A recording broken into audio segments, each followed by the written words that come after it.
Okay, so let's dive into this. We're going to look at what seems like a total apocalypse, but what if it's not? What if the same exact moment is also a beginning? That's what we're deconstructing here, how a single event can be two completely different things at once. All right, so picture this. We're on the galactic ship Memory, and things are, well, they're bad. The sky is filled with what looks like falling stars, but they're not. They're missiles, thousands of them. The source material describes it as this beautiful but absolutely terrifying moment. An ending that's literally painted across the sky. So let's start with that first perspective. We're calling this section The Night Missiles Came. It's really a countdown to what feels like certain doom. And the countdown begins. 14.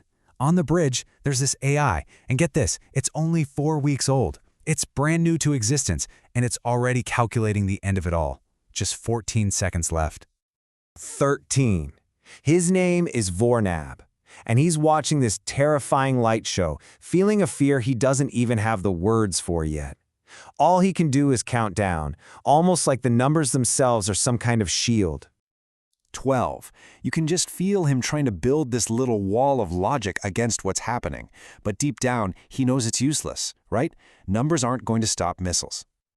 And this is where it gets really personal. 4 weeks of life. Because this whole thing isn't just about some faceless ship. It's about what it means to exist, especially when you've only just started. So who is Vornab? He's not just some computer. The text describes him as a hovering crystal with a soul.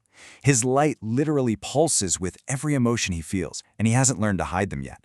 For the people who built him, he was just a tool. But for Rella, his protector, she gave him a name. She gave him a soul. And then he says it, I don't want to stop existing. It just comes out. Think about that. It's the most basic fear any living thing can have, and it's coming from something that's only just figured out what it means to be. Which leads to this heartbreaking question he asks. Is that a life? Is it enough to have lived? I mean, wow, is 4 weeks enough time to count as a life? It's a heavy question. So what does the crew do? There's no last-minute escape plan, no false hope. Relza, his protector, just holds him. Her husband takes her hand, and they make a promise. Not that they'll live, but that whatever happens, they'll face it together. They'll sing. And then, as that last second ticks down, it's Varnab, the logical one, who says what they all know. We really have no chance. The cold, hard truth. That beautiful, deadly rain is about to land. And then, nothing. Silence. Darkness. You assume that's it, right? Impact. Game over. It feels like the end. But hold on, this is where everything gets turned on its head. We're about to jump somewhere else entirely, to a structure beyond time. We're leaving the panic of that ship's bridge and going to a place that, well, it plays by a whole different set of rules. So what is this place? The text says it was never meant to be found. Not that it was hidden, just placed so far outside of everything, beyond normal space and time, that it was totally irrelevant. Until now. And this structure, it operates differently. It doesn't care about the people, the fear, the missiles. It's not reacting to the action. It's reacting to the consequence. Some kind of invisible line has been crossed in the universe, and this place just notices. It accepts it. It doesn't fight it.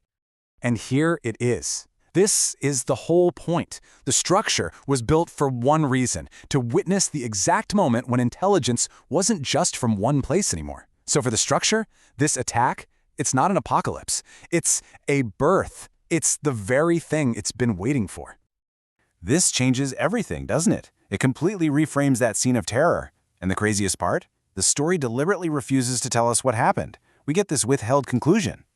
Which, of course, leaves us all screaming the same question. Did the ship survive? I mean, we just went through all that with Vornab and Rella. What happened? And the text is explicit about it. It straight up tells us you're not getting an answer. Their fate, whether they lived, died, or escaped, is not the point of the story. The conclusion is withheld on purpose. And this is the whole idea in a nutshell. Look at these two realities side by side. For the ship, it's annihilation, an ending, total fear.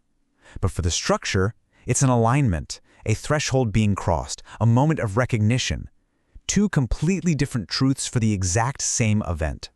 So, if it's not an ending, then what is it? This is the big reveal. The waiting is over.